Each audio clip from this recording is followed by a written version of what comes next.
Our trip to Cotswolds felt like stepping into a storybook, where time slows down, the air smells like fresh grass and old stone, and every turn looks like a painting. The entire region is dotted with tiny villages, rolling hills, and historic cottages, making it one of the most beautiful places in England. From camping under the stars to wandering through the lavender fields and medieval towns, the journey was one I'll never forget. We started our adventure the best way possible, camping in Cotswolds. There's something magical about waking up in the middle of nowhere, surrounded by nothing but endless green fields, birds singing, and the crisp morning air. We rented a bell tent that was equipped with all the necessaries that were needed, but it felt like a much-needed break from the noise of everyday life.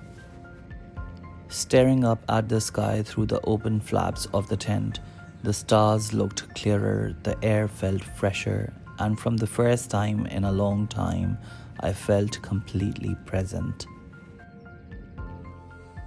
After a peaceful night's sleep, we packed and drove to Chalbury, a tiny market town tucked away in the hills.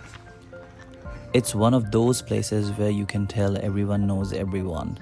We stopped for breakfast at a little cafe, where the owner actually chatted with us about the best local spots. The town itself is small, but it has a cozy charm. Stone cottages, old wooden doors, and flower baskets hanging from every window.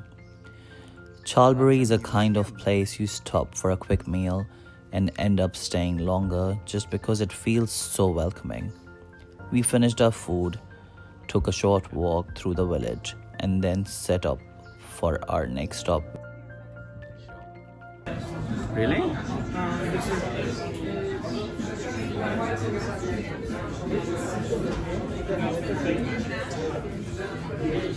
I like the rustic view of this park. Yeah, that's right. You guys are having big matches. That's great. I didn't realize there was going to be. Oh, they have this area as well.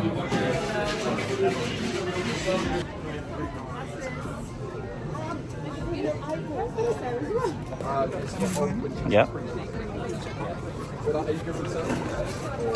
I think all. Yeah, it's coming. The moment we arrived in Bybury, I know why. It's called the most beautiful village in England. It's like something out of a painting, tiny cottages made of golden stone, a small river running alongside the road, and lush greenery everywhere. The most famous part of Bybury is Arlington Row, a line of 14th century cottages that once housed weavers who worked in the wool industry. Today they are one of the most photographed places in the country, and when you see them in person, you understand why. We walked along the river, stopped by Bybury Trout Farm, where you can actually catch your own fish, and just took in the peaceful atmosphere. There's something about Bybury that makes you want to sit on a bench, take a deep breath, and just be in that moment.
Yes, we'll make vegetarian for you.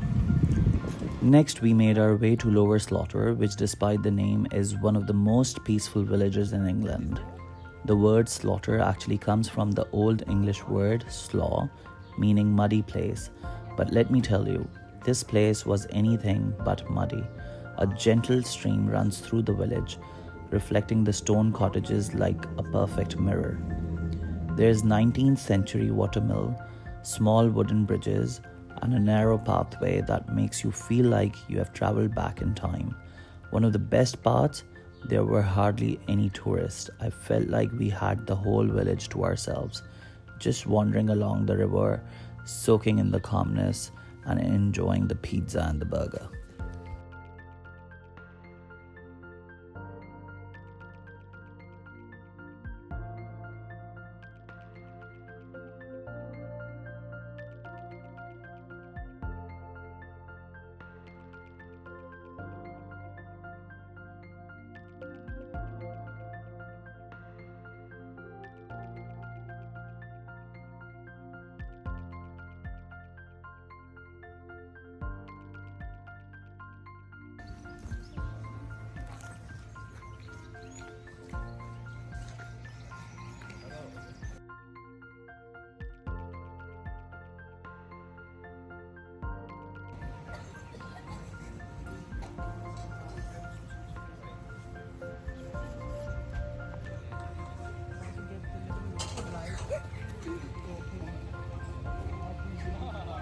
Two, three. Ma'am here. मैं कहाँ से ma'am हो गया?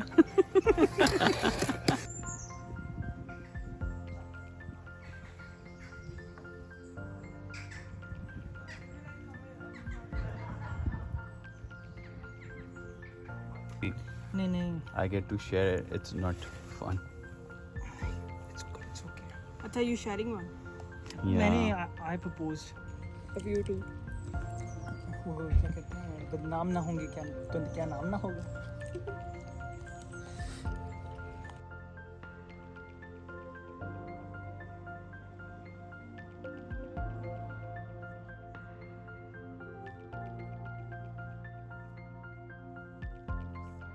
It's all right.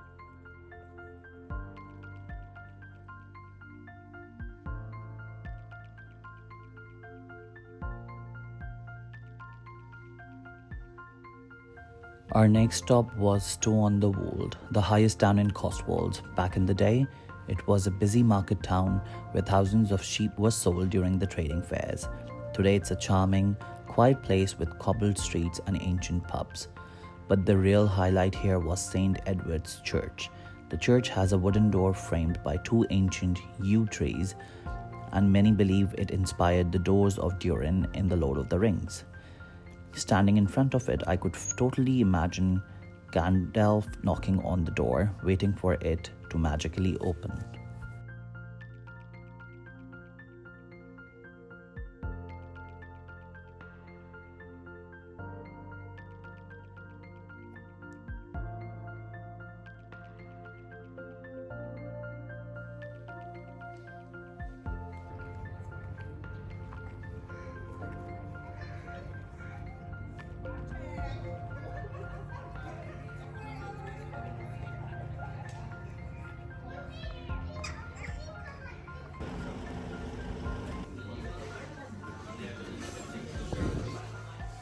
Brazil, if you're Brazilian, you can spend 6 months in England without a visa. Now, I need it now. But she is working for a British company, and they've already expressed that they, some willingness to bring her over to the UK.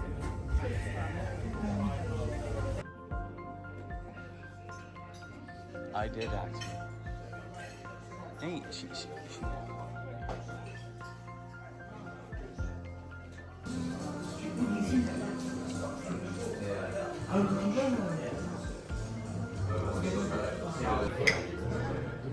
What about lemon?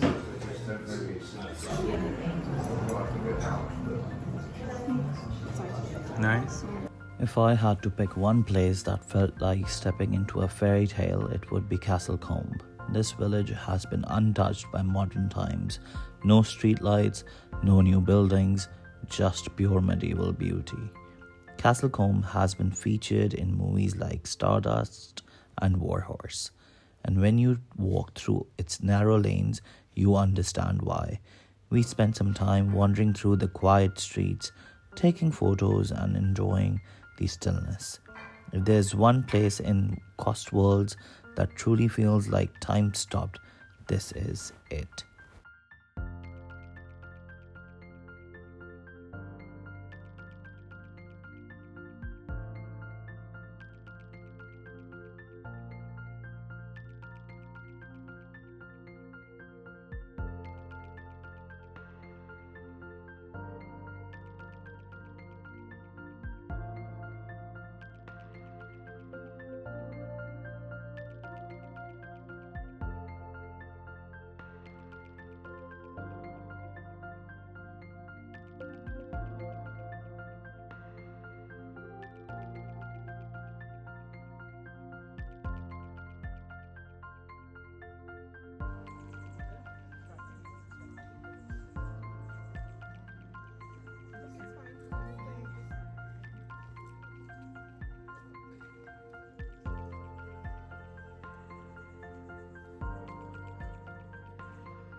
The name Chipping comes from the Old English word seeping, meaning market or trading place, and Camden refers to the valley with fields.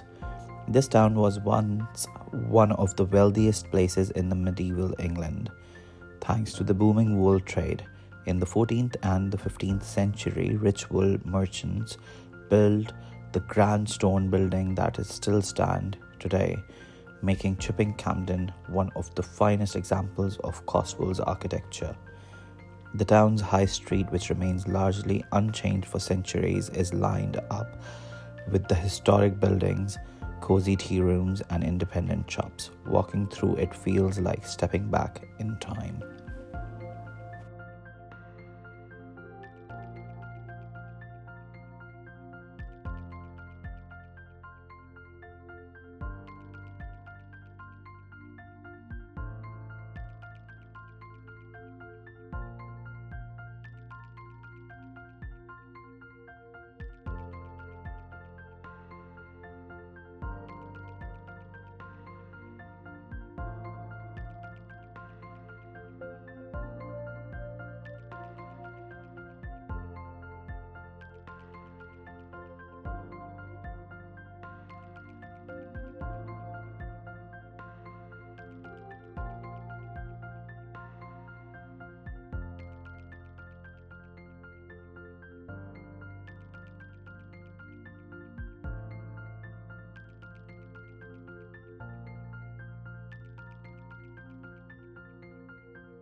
One of the most breathtaking stops on the trip was the Cotswolds lavender fields. Imagine endless rows of lavender stretching as far as the eye can see, with bees buzzing softly and the air filled with the calming scent of flowers.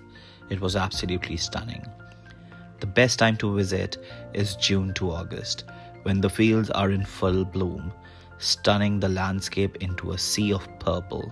It's a dream for photographers, nature lovers, or anyone who just wants a peaceful escape.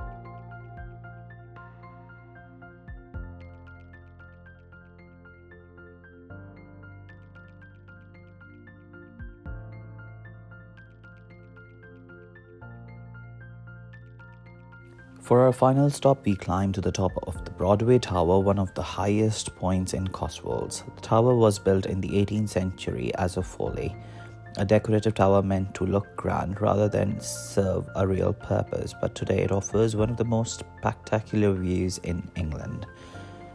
Standing at the top, you can see miles and miles of green countryside stretching out in every direction. On a clear day, they say you can see as far as Wales. It was the perfect way to end our Cotswolds journey, high above the rolling hills, with the wind in our hair and the sun setting in the distance. The trip was pure magic. Even village, every old church, every little cafe had a story to tell. The Cotswolds isn't just a place, it's a feeling. It's warm tea on a cold day, cobbled streets under your feet, and the quiet charm of a place untouched by time. If you've never been, add it to your list, and if you have, tell me what's your favorite spot in the Cotswolds. See you next time.